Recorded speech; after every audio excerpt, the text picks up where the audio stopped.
Hey guys, welcome back to 1776 or Bust. So tonight I'm going to be doing a series of videos to try to help the first-time gun buyer. Now what I'm going to be showing you are some comparisons of some great firearms that I've had the pleasure of owning and the pleasure of shooting. And what I hope to do with these videos is to really just give that first-time gun buyer the opportunity to see some guns up close and really just understand the pros and cons of both. Because again, I own a lot of different firearms. I would not say that there's any specific particular perfect handgun, but there's a lot of really good ones out there. And I know as a first-time gun buyer, it can be overwhelming. And I think a lot of times when you go into these places armed with knowledge, you can really make a good decision, especially if this is going to be your first purchase, and it may be your only purchase for quite a while. So let's take a look at the guns we're going to compare tonight, and hopefully this will help you out. So we've got this one here, which is a CZ P10C. And on the other side of the table, we're going to be looking at the Smith & Wesson M&P 2.0 4¼ inch. So these are going to be the first two guns that I'm going to compare today. Again, I don't own every single firearm out there, so there's going to be a lot that I won't be able to show you. But these are just going to give you kind of a general idea of some of the better firearms that are out there and available to you right now.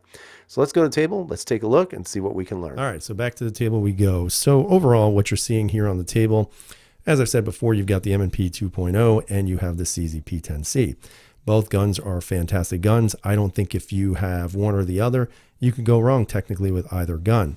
Now, for both of them, there are going to be some pros and cons that some people may say aren't that big a deal. But again, it is based upon what you think, and it isn't based upon my experiences. I'm just going to show you basically some pros and cons of both. And then ultimately, maybe this will help you make a decision, especially as a first-time gun buyer. Now, the first gun I'll look at right here is the M&P 2.0. Now, this is the all FD model. This is a 4¼ inch slide. So it's a little bit longer than the 2.0 compact, and it's about probably more or less a Glock 17 size handgun. Now, could you still carry this? You could. Is it going to be the most comfortable carry? Probably not, but that's actually for two reasons. Reason number one, you do have a long grip. So just to show you what I'm talking about here is if I make my full grip on my gun, you'll notice that my pinky has quite a bit of room here. So it doesn't necessarily cut off.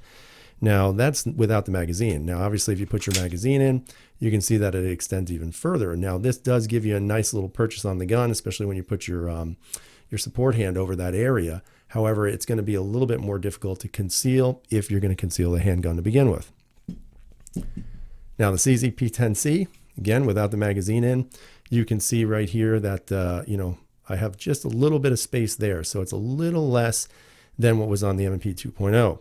Now with the magazine, once the magazine goes in, you can see it does come quite a bit out as well. So is this going to be necessarily the best carry gun? Again, I don't know if it is. It's definitely not the smallest. Glock 19 is a little bit smaller than this. The M&P 2.0 is smaller than this. So you definitely have different options, or at least the compact is. You definitely have some different options, but this definitely does not take it out of the equation. But then again, neither does this. I've carried both guns comfortably with no real issues. But again, I am the type of person that does dress around the way I carry my firearms. So, I mean, if you're used to wearing tank tops and really tight jeans, probably not going to work for you. I'll be honest with you. Now, again, for both guns, they have been modified slightly. Again, you can see the HB Industries trigger right here, and here you see the Apex trigger as well. In regards to out of the box, it really depends on the model you get. For example, this CZ P10 all FDE actually came with night sights. Now, the CZs do not come standard with night sights. Most of the time, you can find them on the FD models, but on the black models, it's very difficult still to find them. So from the factory, these came with your, pretty decent night sights. I mean, the front end isn't that good. It's kind of small, and honestly, guys, it's pretty cheesy in the front. I'm not going to lie.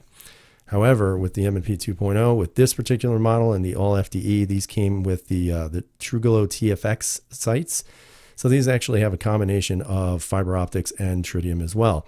So actually, I think this might be a little bit more advantageous for some people, especially in the daytime with that fiber optic glow, and then at night because it has the tritium. Overall, I would give the advantage to this, only because if you look at the comparison between both front sights, if I can get them angled in the camera the right way, you'll notice that the green just shows up a little better, and it is a little bit bigger to see. So I think on that aspect, this has the advantage.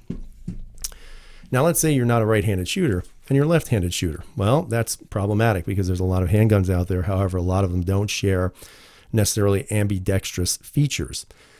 Now on the Smith & Wesson M&P 2.0, there is some ambi features to this. You'll notice that you do have your slide release, slide lock, whatever you want to call it, and you also have it here as well.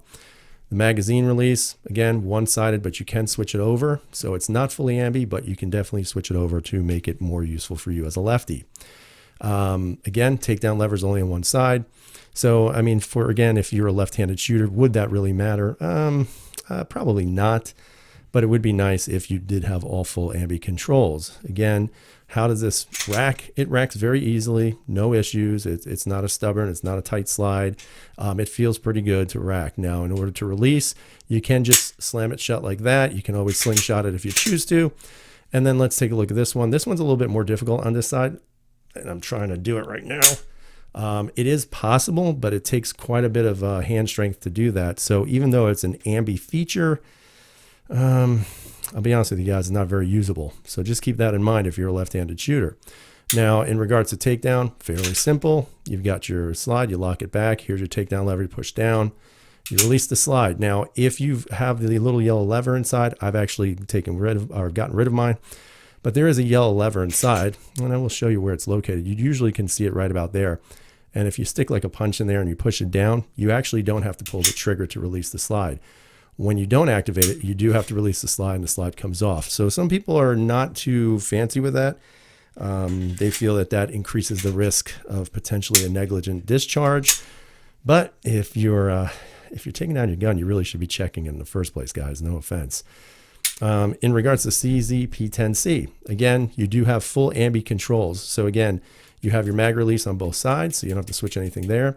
You've got your slide release on both sides, so you don't have to do anything there. And you also have the double takedown, which I'll show you that first.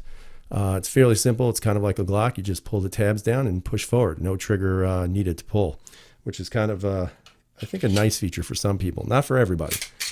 Again, put it back into the line, and then you just release the slide, and it's back in action.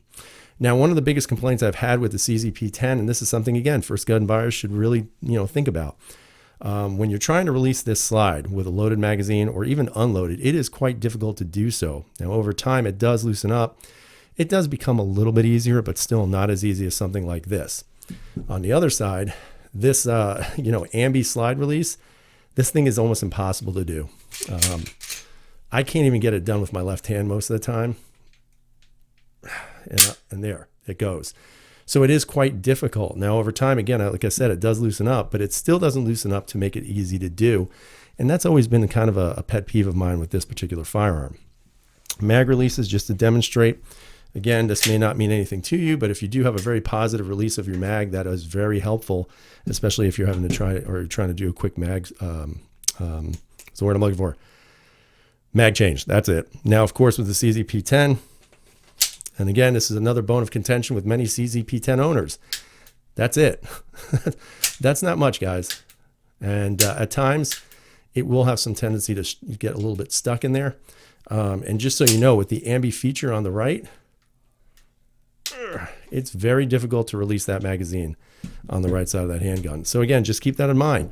Even though it's advertised as, dual features and all this other stuff on the ambi and maybe looking like a good thing for left-handed shooters, it doesn't really work that well.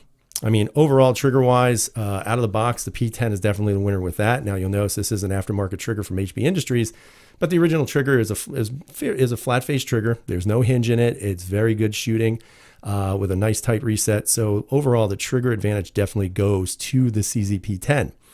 Now, the M&P 2.0, it was heralded as a new trigger and all this other stuff. Guys, no offense, but it's still the same kind of crappy trigger. It feels a little bit better, but I can't stand the hinge trigger. So obviously I threw an Apex trigger in here and it makes all the difference in the world. But that is something for shooters to keep in mind, that if you're going to be stretching your budget to get one of these handguns, you want to get something that may be better out of the box. I'll be honest with you, you might want to look at that P10. However, if you have some extra cash on the side and you want to do an upgrade on the trigger anyway, the M&P, you can't go wrong, because the Apex trigger makes a huge difference in regards just to the shootability of the handgun. Again, both shoot great, just a better improvement on the trigger that comes out of the box. Overall, guys, if you are choosing between the two, again, there's plenty of features you can look at. There's plenty of pros and cons. I mean, they're both great shooting handguns. They're both ergonomically fantastic.